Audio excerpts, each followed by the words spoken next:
Muy buenas noches, tengan todos ustedes. Estamos en el programa Noches de Cultura con Manuel Alvarado. En esta oportunidad, como pueden ver ustedes, estamos aquí en la Catedral de Punta Arenas y es que seguimos en el mes de julio.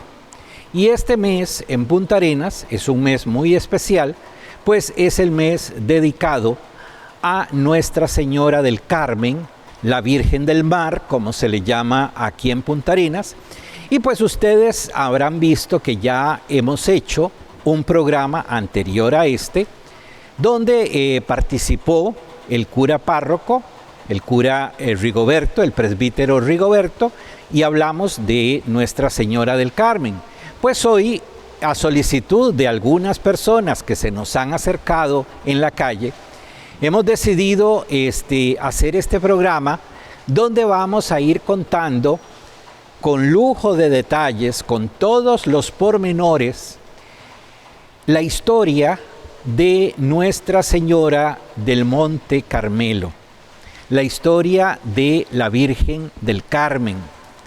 Entonces, vamos a comenzar este programa a sabiendas que vamos a hablar durante toda esta hora de Nuestra Señora del Monte Carmelo. Pues bien, dentro de la Mariología es una de las ramas, digámoslo así, de la teología cristiana. Dentro de la Mariología hay una parte dedicada, la Mariología es la parte de la teología dedicada al estudio de la Virgen María. Dentro de la Mariología está una disciplina que se llama la hiperdulía, que es precisamente la disciplina que se encarga de ver todo lo relacionado con el culto mariano. Entonces, para hablar de Nuestra Señora del Monte Carmelo, pues efectivamente vamos a hablar de la Mariología, vamos a hablar de la hiperdulía en relación siempre con el culto a Nuestra Señora del Monte Carmelo. El culto a la Virgen María es uno de los cultos más extendidos dentro de los grupos cristianos, por ejemplo, los grupos cristianos católicos, los grupos cristianos anglicanos y los grupos cristianos ortodoxos tienen un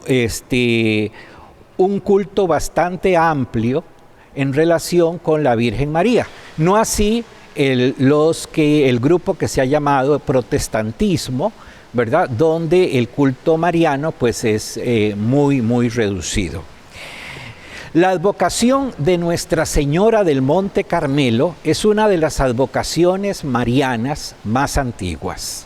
La palabra advocación quiere decir llamar, es del latín vocatus, llamar.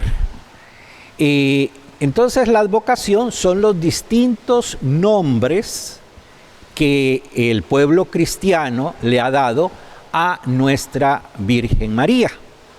La advocación de la Virgen María como Nuestra Señora del Monte Carmelo es una de las advocaciones más antiguas. ¿Y por qué decimos que es una de las más antiguas? Bueno, sencillamente porque hay que rastrear su origen, fíjense ustedes, hasta el siglo IX antes de Cristo. Y este rastreamiento lo tenemos que hacer precisamente en el texto bíblico. En el texto bíblico, en el Antiguo Testamento, tenemos los libros de los reyes. Pues en el primer libro de Reyes, en los capítulos 16, 17, 18 y parte del 19, vamos a encontrar la historia del profeta Elías. Y precisamente con la historia del profeta Elías es que tendríamos que comenzar a rastrear la advocación de Nuestra Señora del Monte Carmelo. Pues bien, ¿cuál es la historia que nos cuenta el texto bíblico del profeta Elías? Ok. En el tiempo del profeta Elías, es decir, este siglo IX antes de Cristo, el reino de Israel estaba dividido. Había sufrido lo que llamamos un cisma. Antes de este siglo IX, el reino de Israel era un solo reino, es decir, era un terreno, un territorio unificado, y había sido gobernado por 3 reyes famosos que se cuentan en el texto bíblico: el rey Saúl, el rey David y el rey Salomón. Pero a partir del siglo IX, este reino unificado sufre un cisma y entonces se divide en 2 partes. En la parte norte va a estar el reino de Israel, cuya capital era la ciudad de Samaria, y en la parte sur el reino de Judá, cuya capital era Jerusalén. Pues bien, el profeta Elías nace precisamente en el reino del sur, en el reino de Judá, y en su época, quien reinaba en el reino del norte, en el reino de Israel, era el monarca llamado Acab. Resulta que cuenta el texto bíblico que Acab hizo caer a su pueblo en un gran pecado. ¿Y cuál fue este pecado? Bueno, este pecado fue que el rey Acab hizo que su pueblo, el pueblo de Israel, adorara una serie de dioses que no eran el Dios de Israel, Yahvé. Ahora, ¿por qué Acab hizo que este pueblo adorara dioses que no eran Yahvé? Bueno, porque él se había casado con Jezabel, y Jezabel era una mujer fenicia, una princesa fenicia, y los fenicios, y en general todo el pueblo cananeo, tenía otros dioses que no eran Yahvé. El dios principal de los cananeos y de los fenicios era el dios Baal. Y entonces el rey Acab hizo que su pueblo, Israel, dejara de adorar a su dios Yahvé y adorara al dios Baal. Esta fue la gran falta que cometió el rey Acab. Y entonces el profeta Elías, que era del reino vecino de Judá, le reclama, lo interpela y le dice: ¿por qué has hecho que el pueblo de Israel adore a dioses falsos? Esto le anuncia el profeta Elías al rey Acab: te va a traer grandes y malas consecuencias. ¿Cuáles serán estas consecuencias? Bueno, el profeta Elías le anuncia que Yahvé mandará una gran sequía. No habrá lluvias por mucho tiempo, y esto, como ustedes supondrán, pues al no caer la lluvia, los campos se secarán y las cosechas no se darán, con la consecuente, por supuesto, hambruna que se puede generar en un pueblo donde no se produzcan, donde la tierra no produzca sus frutos. Muy bien, Acab, el rey, por supuesto, no le cree al profeta Elías, sigue con su adoración al culto de Baal, y en efecto, Yahvé castiga al reino del norte, al reino de Israel, con esta gran sequía. Pasado cierto tiempo, ya el rey Acab ve que en realidad la profecía de Elías se cumplió, que hay una gran sequía y que su pueblo ha caído en una gran hambruna, que por supuesto ya está trayendo las consecuencias, que son precisamente la muerte de los habitantes del pueblo. Entonces, Elías, que se ha tenido que esconder en algunas cuevas de un monte que hay al noroeste de Israel, que se llama el Monte Carmelo, para evitar que Acab lo capture y le dé muerte, como anteriormente ha dado muerte a más de 100 profetas de Judá. Acab busca desesperadamente a Elías para que le dé la solución al problema de la sequía. Entonces Elías decide subir a la parte alta del monte Carmelo y convocar allí a todos los profetas de Baal, es decir, a los profetas que están en el reino de Israel, en el reino de Acab, en el reino del norte. Y entonces, cuando ya llegan a la cumbre del monte Carmelo, todos estos profetas, Elías les dice lo siguiente: bueno, ustedes son los profetas de Baal, su Dios es Baal. Vamos a ver si Baal en realidad es un Dios verdadero o es un Dios falso. Y entonces les dice, van a hacer un sacrificio. Recuerden que los pueblos antiguos, incluyendo el pueblo de Israel, practicaban los sacrificios a los dioses. Y estos sacrificios consistían precisamente en quemar en un altar, en una mesa de piedra, quemar una víctima, un animal, que podía ser un cordero, que podía ser una oveja, que podía ser un toro, un buey. Pues bien, entonces Elías les dice, van a sacrificar a Baal un buey, pero no van a quemar la carne del animal con fuego que obtengan de cualquier parte, sino que le van a pedir a su Dios, a Baal, que sea él el que envíe el fuego y el que queme la víctima sacrificial. Y entonces los profetas de Baal, los profetas del reino de Acab, empiezan a pedir a Baal el fuego, empiezan a orar, empiezan a cantar, empiezan a danzar,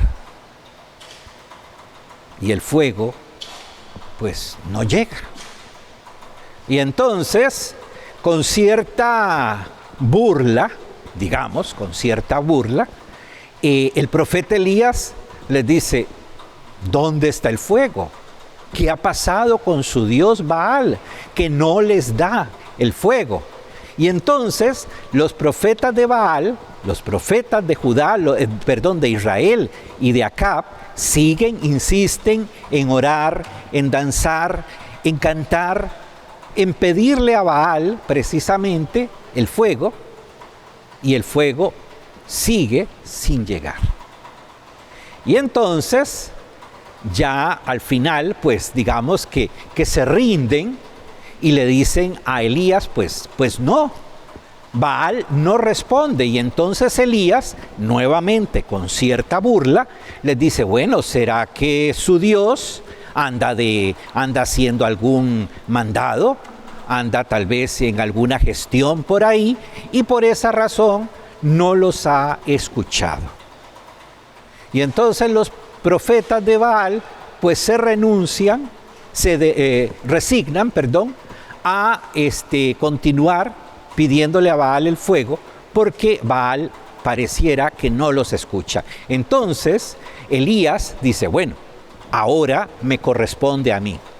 Yo voy a pedirle a mi Dios Yahvé, al Dios verdadero, insiste Elías, que me dé el fuego para quemar esta víctima.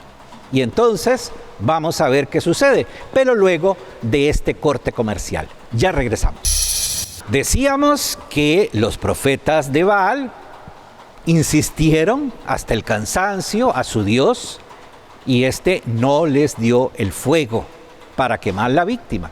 Entonces el profeta Elías, solo, porque era uno solo frente a los muchos profetas de Baal, invocó a Yahvé. Le pidió el fuego para quemar la víctima. Y en esto, de una nube que se posaba sobre el monte Carmelo, salió un rayo fulminante que cayó sobre la víctima sacrificial y prendió en llamas el altar donde se encontraba el buey que Elías iba a sacrificar. el asombro, ni para qué les digo, fue general en todo el pueblo de Israel que estaba congregado en el Monte Carmelo. Y de esa manera, entonces tenemos que precisamente en el Monte Carmelo se manifestó Yahvé. Esta manifestación de la divinidad a nivel teológico se denomina hierofanía. La palabra hierofanía precisamente significa manifestación de lo divino en un lugar profano. En este caso, el Monte Carmelo, hasta ese momento, era un lugar común y corriente, como todas las montañas, como todos los valles, como todos los llanos del mundo. Pero a partir de ese momento, este monte queda consagrado, porque allí hubo una manifestación de Dios, una hierofanía. Pues bien, posteriormente a esto, recuerdan que habíamos hablado de la sequía. Bueno, precisamente sobre el mar que bordea la montaña del Carmelo, apareció una nube blanca en forma de mano, y de esta nube cayó el agua, que vino a terminar con la sequía con la que Yahvé había castigado a su pueblo por haber adorado a dioses falsos. Esta nube va a tener posteriormente una interpretación teológica, mariológica, si se quiere, porque va a estar asociada con Nuestra Señora del Monte Carmelo. Ya lo vamos a ver. Pues bien, la historia de Elías termina ahí en el texto bíblico, termina ahí en los capítulos 16, 17, 18 y parte del 19 del primer libro de Reyes. ¿Qué pasó después o qué situación posterior se presenta en este Monte Carmelo para llegar a la advocación de Nuestra Señora del Monte Carmelo? Bueno, precisamente muchos siglos después, fíjense ustedes, 20 siglos después, es decir, 2000 años después, en el marco histórico de la Guerra de las Cruzadas, que fue una situación bélica que se dio en la Edad Media, en el siglo XII y XIII, donde la Iglesia Católica, que tenía su sede en Europa, específicamente en Roma, empezó a defender o a intentar defender los lugares sagrados para el cristianismo, para el catolicismo, que estaban precisamente en un territorio no católico, no cristiano, como era el territorio del Oriente, que estaba en ese momento, siglo XII, en poder de los árabes. Y los árabes, como ustedes sabrán, pues no son cristianos. Entonces, eso fue lo que se conoce como las guerras de las cruzadas. Pues bien, en este marco referencial histórico de la guerra de las cruzadas, un grupo de monjes ermitaños decidió retirarse al Monte Carmelo. Ellos conocían, por supuesto, la historia que cuenta el texto bíblico de Elías y que se las acabo de contar. Decidió retirarse al Monte Carmelo y construir allí un monasterio para seguir, según ellos, según su fe, lo que el profeta Elías había hecho, para seguir la tradición del profeta Elías. Pues bien, construyeron este monasterio en la cima del Carmelo y lo dedicaron a Nuestra Madre Santísima, la Virgen María.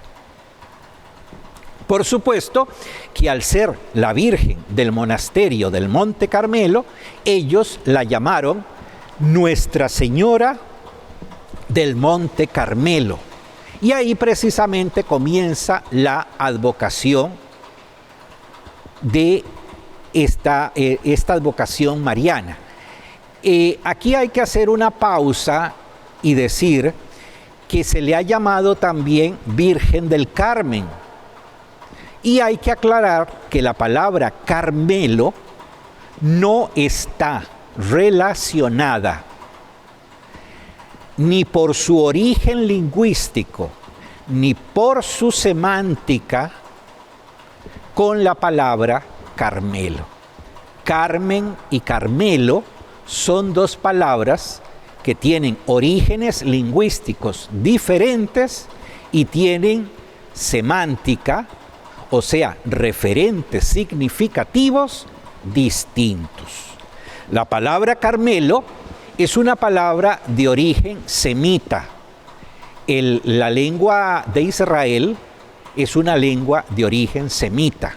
Pues bien, la palabra Carmelo tiene un origen semita y está formada por dos palabras. Carm, que significa jardín, huerto, y el, que significa en todas las lenguas semíticas, Dios.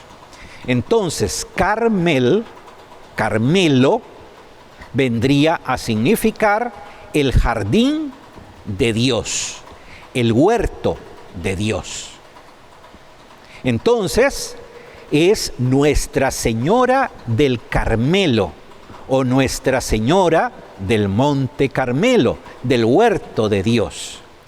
Pero cuando la tradición, que ahora vamos a ver, llega a Europa, específicamente a los pueblos del Mediterráneo español, como Málaga, por ejemplo, entonces esta palabra Carmelo, por cierto parecido fónico, es decir, de sonido, se asocia con la palabra Carmen. La palabra Carmen tiene un origen latino, es una palabra latina, no semítica. Es una palabra que se origina en el latín y en latín la palabra Carmen significa canto, poema. Y como ustedes podrán ver, no tiene ninguna relación, pero en España se asoció o se relacionó la gente que no conocía de orígenes lingüísticos ni nada, que solo escuchaba las palabras, pues relacionó la palabra Carmelo con la palabra Carmen. Sin embargo, aún así, se mantuvo en la tradición lingüística el término Carmen por un lado y el término Carmelo por otro. Y entonces se habla de los carmelitas, que son los seguidores de la Virgen del Monte Carmelo, y Carmen, que inclusive, como las advocaciones marianas, o muchas advocaciones marianas, en España, inclusive pasaron a ser nombres de mujer, como el caso de Guadalupe, como el caso de Pilar, como el caso de Carmen, como el caso de Mercedes, como el caso de Inmaculada, etcétera, ¿verdad? Como el mismo caso de Montaña, la Virgen de la Montaña en España. Pues bien, entonces esta es la relación. En el siglo XII, como les contaba, este grupo de monjes entonces construyó el monasterio del Monte Carmelo y lo puso bajo la advocación de Nuestra Señora del Monte Carmelo. Precisamente en el año 1251, uno de los superiores del monasterio, que era Simón Stock, tuvo una visión, tuvo un sueño en el que él ve a la Virgen María y ésta le entrega un escapulario. ¿Qué es un escapulario? Un escapulario es una prenda de vestir, es una faja ancha de tela que tiene un hueco al centro que se introduce en la cabeza y una parte de la faja baja hacia adelante y otra parte queda hacia atrás. Esto es un escapulario. No es un mecatito con un cuadrito, ya eso sería un escapulario muy reducido, ¿verdad? Pues es una faja ancha de tela que cubre hacia el cuerpo hacia adelante, como una especie de delantal, de mandil, y otra que cubre la espalda. Pues bien, en esta visión de Simón Stock, en 1251, precisamente el 16 de julio de 1251, La Virgen María le entrega a Simón Stock el escapulario y le promete que toda aquella persona, que todo aquel seguidor suyo que utilice el escapulario, que lo lleve siempre, ella, en el momento de la muerte de aquella persona, lo salvará, le limpiará sus pecados. Esta es la promesa que Simón Stock ve en la visión que tiene precisamente el 16 de julio del año 1251. Repito, Simón Stock era el superior de los monjes del monasterio del Monte Carmelo.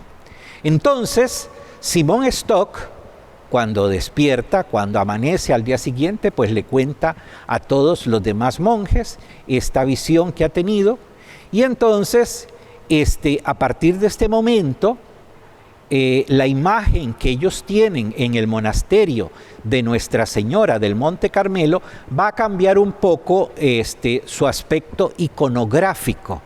Es decir, hasta ese momento la imagen de la Virgen del Monte Carmelo tenía un vestido rojo y un manto azul, pero a partir de ese momento ya le van a poner el vestido café y el manto color crema, que es el con el que la conocemos tradicionalmente, y por supuesto el escapulario, que lo tiene al frente y también lo tiene de manera abreviada, digámoslo así, en su mano derecha.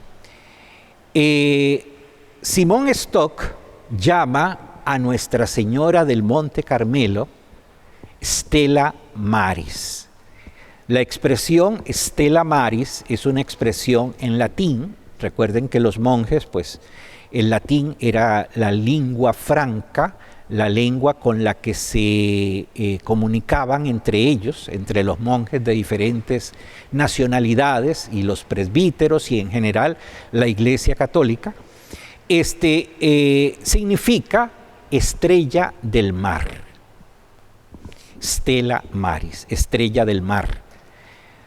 Y en este momento es cuando se empieza a asociar con aquella nubecilla en forma de mano que el profeta Elías había visto sobre el Monte Carmelo precisamente cuando se termina la sequía, ¿verdad? Y entonces por esa razón en la iconografía de Nuestra Señora del Monte Carmelo la vamos a ver colocada de pie sobre una nube, o bien sentada sobre una nube, y esta nube, como la tenemos aquí en la imagen que está detrás, en la parte de atrás del altar de la Catedral de Punta Arenas, está sentada sobre una nube, y si esa nube la vemos de forma lateral, vamos a ver que tiene forma de mano. Vamos a ir a un corte comercial y estamos de regreso con su programa Noches de Cultura. Después de la visión que tuvo Simón Stock con Nuestra Señora, la Virgen María, la devoción de Nuestra Señora del Monte Carmelo se empieza a propagar por distintos lugares del Mediterráneo, en especial en España. En España, en la actualidad, por ejemplo, son muy rumbosas, muy llamativas, muy atractivas las celebraciones que se hacen de Nuestra Señora del Monte Carmelo en la ciudad de Vigo, en la ría de Vigo, que es una especie de riachuelo que entra y que bordea la ciudad de Vigo y que desemboca en el mar Atlántico, y también en la ciudad de Málaga, en España. Y estas celebraciones pues datan desde la Edad Media, ¿verdad? Desde el siglo XIII, desde el siglo XIV, que la tradición de Simón Stock en el Monte Carmelo en Israel se traslada a Europa. Pues bien, los españoles, sin lugar a dudas, trajeron hasta América, cuando en el siglo XV llegan a estas tierras, pues trajeron la tradición de Nuestra Señora, la Virgen María, y por supuesto las distintas advocaciones que de la Virgen María ya se tenían en España, y una de ellas precisamente era la advocación de Nuestra Señora del Monte Carmelo. ¿Qué pasa en Punta Arenas? ¿Cómo surge esa festividad que tanto celebramos y que, hay que decirlo, en Punta Arenas se tienen 2 festividades al año? 2 festividades populares muy importantes y que cuando no ha habido pandemia, por supuesto, pues el pueblo las espera siempre. Estas 2 festividades son lo que antes se llamaba las fiestas cívicas y que a partir de la década de los años 70 del siglo XX pasó a llamarse carnavales de Punta Arenas, que se celebran entre el mes de febrero y el mes de marzo. Y luego las festividades de la Virgen del Mar. Estas son las 2 grandes festividades que celebran los porteños anualmente, y no solo los porteños, sino los costarricenses en general, porque decir carnavales de Punta Arenas y decir fiestas del mar es algo muy conocido en toda Costa Rica, y pues en tiempos normales, es decir, cuando no ha habido pandemia, cuando no ha habido ninguna restricción, pues Punta Arenas se abarrota de gente precisamente para estas 2 celebraciones. Y este año pues no ha sido diferente, ¿verdad? Se ha estado ya tratando de retomar esas 2, al menos la tradición de la Virgen del Mar. Pues bien, ¿cómo surge la tradición de la Virgen del Mar en Punta Arenas? Bueno, resulta que en el año de 1913, hace 109 años, en el mes de marzo, en Punta Arenas vivía un señor que se llamaba Hermenegildo Cruz Cerceño. Este señor no era puntarenense, este señor era chiricano y tenía un negocio de explotación de la madreperla. La madreperla es la concha donde se abre, vienen las perlitas, lo que se llama el nácar, y se producía en el Golfo, en todo el Golfo de Nicoya, principalmente en las cercanías de la costa de la Lengüeta de Arena. Entonces, don Hermenegildo se había venido de Chiriquí, como muchísimas personas se habían venido de Chiriquí, para explotar la madreperla, y de hecho los chiricanos dejaron en Punta Arenas una serie de tradiciones culturales muy importantes y que quizás en la actualidad han caído en el olvido. Por ejemplo, el baile porteño, el baile folclórico, el baile típico porteño es el tamborito, que fue traído precisamente por los chiricanos de Panamá. Pues bien, don Hermenegildo Cruz Cerceño tenía una empresa de explotación de la madreperla en el Golfo de Nicoya. Tenía sus embarcaciones. Para marzo de 1913 había logrado construir una nueva embarcación más grande que las anteriores y la había enviado a su trabajo al Golfo de Nicoya. Esta embarcación se llamaba el Galileo. Entonces el Galileo zarpó de Punta Arenas y se fue, y a la altura de Punta Guiones empezó a atacarla una tempestad.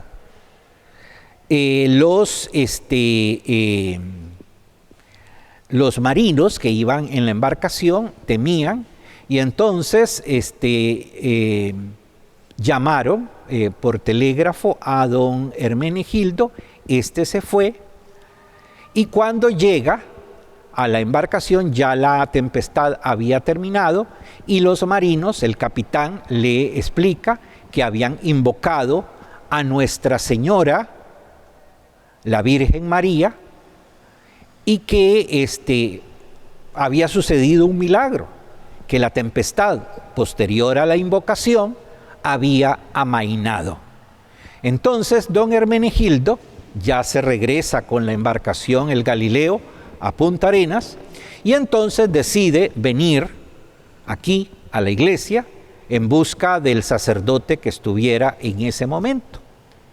En ese momento estaba en esta parroquia el cura, el presbítero José Daniel Carmona Briceño, y entonces don Hermenegildo le dice que él quiere dar las gracias a la Virgen María por ese milagro que les había hecho de salvarlos de la tempestad a la altura de Punta Guiones.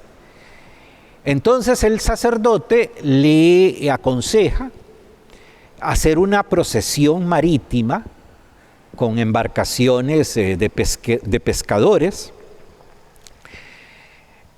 con la imagen que se tenía aquí precisamente en la parroquia de Nuestra Señora del Monte Carmelo, que también le explica el cura José Daniel Carmona, que era la Stella Maris, es decir, la estrella del mar.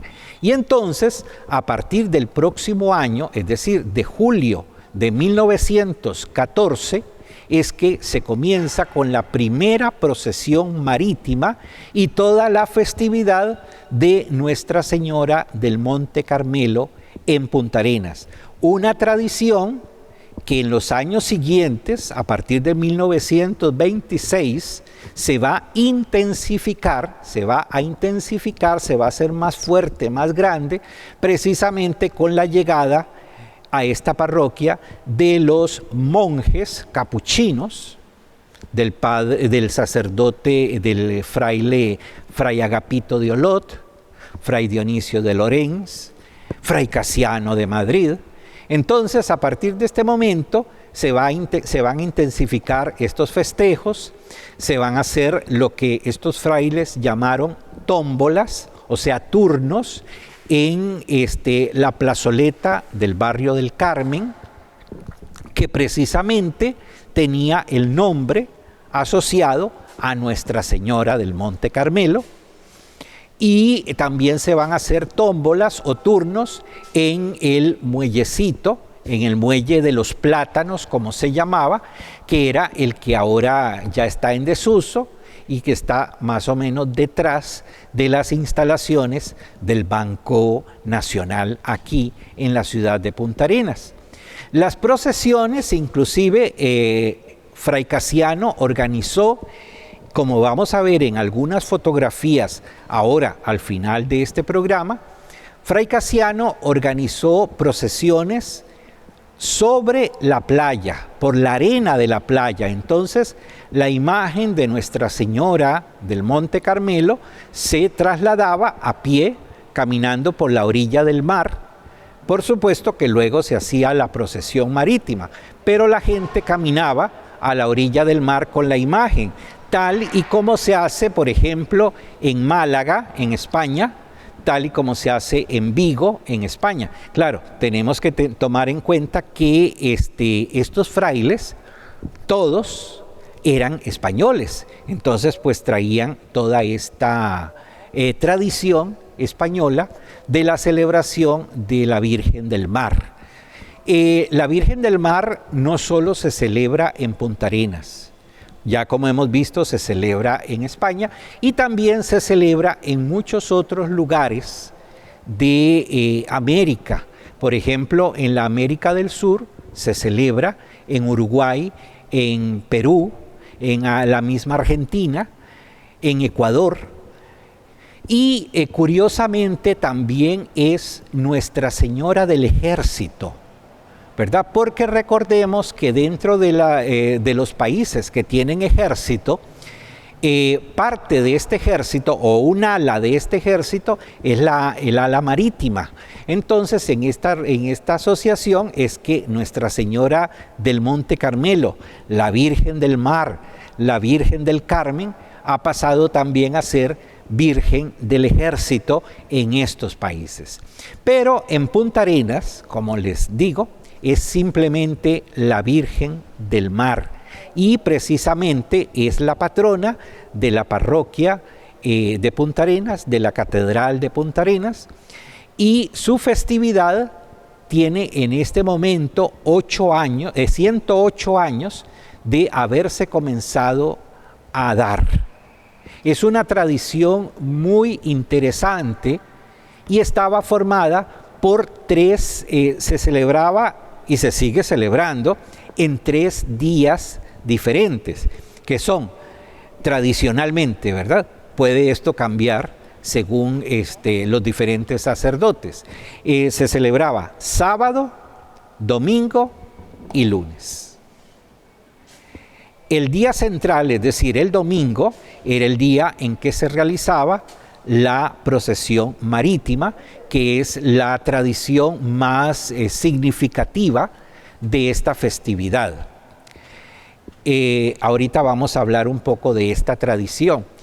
El sábado, anterior al domingo, se hacía una procesión en la que se trasladaba la imagen de Nuestra Señora del Monte Carmelo desde la iglesia del Carmen hasta la iglesia central, que hoy es la Catedral de Punta Arenas.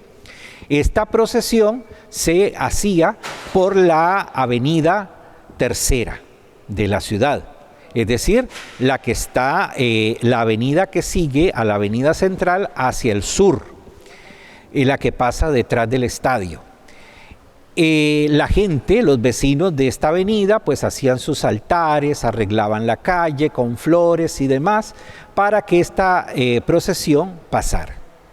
La imagen quedaba en la catedral, en la parroquia de Punta Arenas, hoy catedral, y el domingo de aquí se sacaba en procesión hacia el muelle de los Plátanos, o muellecito, como también se le conoció, para que allí se embarcara y fuera a hacer la procesión marítima que salía originalmente del muellecito, llegaba a la punta de la lengüeta, daba vuelta y se metía al Golfo de Nicoya, iba hasta el muelle de hierro o muelle grande, como también se le conoció, hoy se le conoce como muelle de los cruceros, y ahí daba vuelta y de nuevo entraba al estero de Punta Arenas hasta llegar al muellecito otra vez.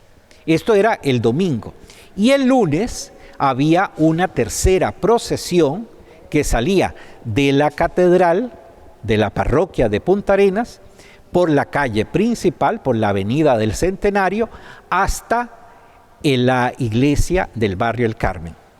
Por supuesto que añadido a esto, había una serie de celebraciones cívicas o civiles que se llevaban a cabo en la playa, donde se ponían los famosos chinamos, las ventas de comida y demás, y también había carruseles, al igual que hoy. Vamos a ir a un corte comercial y estamos de regreso para terminar de hablar de cómo era la procesión marítima tradicionalmente en Punta Arenas de Nuestra Señora del Monte Carmelo. Ya regresamos. Regresamos y para contarles en los pocos minutos que nos quedan que la procesión marítima, desde que fue fundada por el padre José Daniel Carmona Briceño, y la década de los años 30, 40, 50, 60 del siglo XX y todavía los años 70, fue una procesión que atrajo a muchísimo turismo del centro del país. Participaban todas las embarcaciones pesqueras que había en Punta Arenas, las grandes lanchas pesqueras, las pequeñas botes, las pequeñas pangas, y también participó en su momento aquellos famosos lanchones de Fertica que iban adornados con ángeles, con estrellas, con trompetas. Era una cuestión bellísima. También participó en sus primeros años de existencia el ferry, el transbordador, ¿verdad? Que era el ferry nicoyano, el ferry chuchequero. Y también en aquellas épocas la colonia china de Punta Arenas tuvo una participación muy activa y sacaban lanchas adornadas bellísimamente con motivos, por supuesto, de la cultura china. Hoy, lamentablemente, pues todo esto ha venido a menos. La pesca, los pescadores están teniendo un gran problema. Y entonces, pues, la situación ya no es tan bonita como era antes, y pues, por supuesto, la procesión marítima ha bajado mucho. Ya para finalizar, debo contarles que el faro de cemento que está en la punta fue gestionado hacia el año 1916 por el mismo cura que empieza con la tradición de la procesión marítima, el padre José Daniel Carmona Briceño, que solicita a la corporación municipal de esa época, no se llamaba municipalidad, se llamaba corporación municipal, y solicita una vieja estructura de un molino que estaba abandonada al frente de lo que era el rastro de Punta Arenas, el matadero, y entonces le solicita a la corporación municipal que le donen esa estructura de molino que había ahí, y es la que sostiene la parte principal del faro de la Virgen del Carmen, que está en la punta, que fue colocado en 1917. Desde esa época está el faro allá, el faro de la Virgen, ¿verdad? No el faro que ahora tradicionalmente conocemos que está en la punta, sino el faro de la Virgen. Luego hay que indicar que Punta Arenas, antes de este faro de la Virgen, que ya tuvo una razón religiosa, digámoslo así, por la cuestión del milagro que había tenido el señor Hermenegildo Cruz Cerceño en su embarcación el Galileo y demás. Antes de este faro había habido otro faro en Punta Arenas, pero que no estuvo en la parte final de la lengüeta, sino que estuvo a la altura de lo que antiguamente fue el salón de baile El Caracol. Ahí a esa altura, en esta avenida, en esta calle, que se llama calle José Martí y que pasa frente al Liceo José Martí y que termina en la playa, a la altura de esta calle fue que estuvo el primer faro de Punta Arenas hacia 1850 y está bien marcado en los mapas de la época. Y ya el segundo faro fue el faro de la Virgen, que fue puesto en 1917 y gestionado por el cura José Daniel Carmona Briceño a la corporación municipal de la época.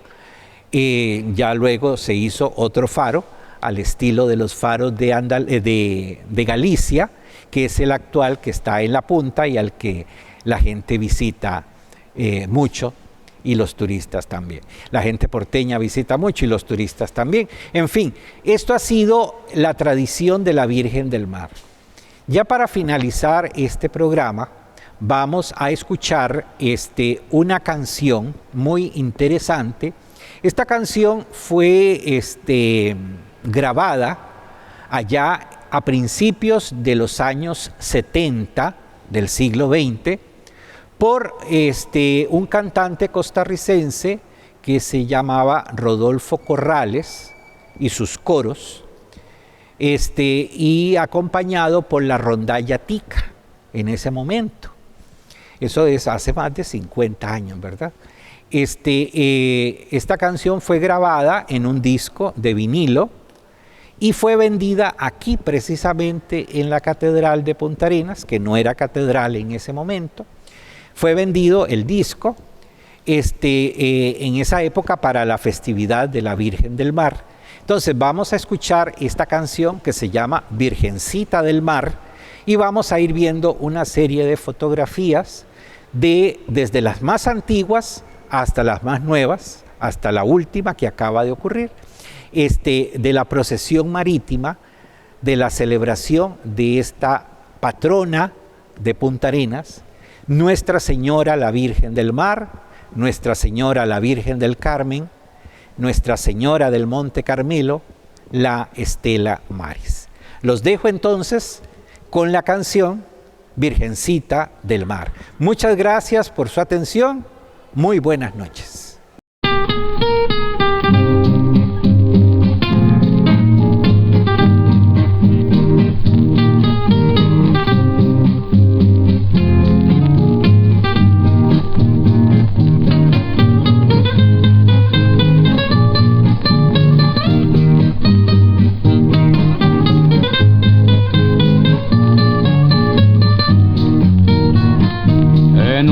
barrio humilde de pescadores, allá por la punta donde se venera la santa patrona de los marineros, comienzan las fiestas de Punta Arenas y a buena mañana se encrespan las olas luciendo coquetas al tumbo del mar.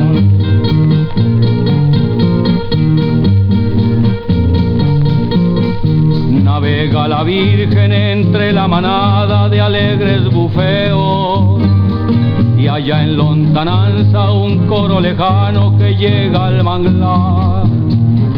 Hay fiesta en el aire, hay fiesta en el mar, y al cantar el viento llegan las gaviotas, llegan los buchones y hacen formación.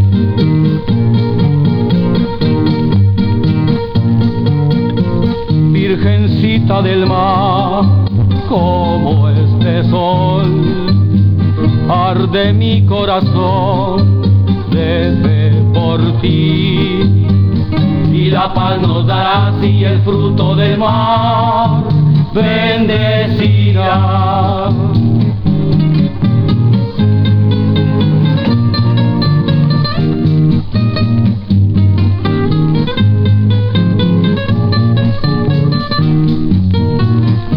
Hay fiesta en el aire, hay fiesta en el mar, y al cantar el viento llegan las gaviotas, llegan los buchones y hacen formación.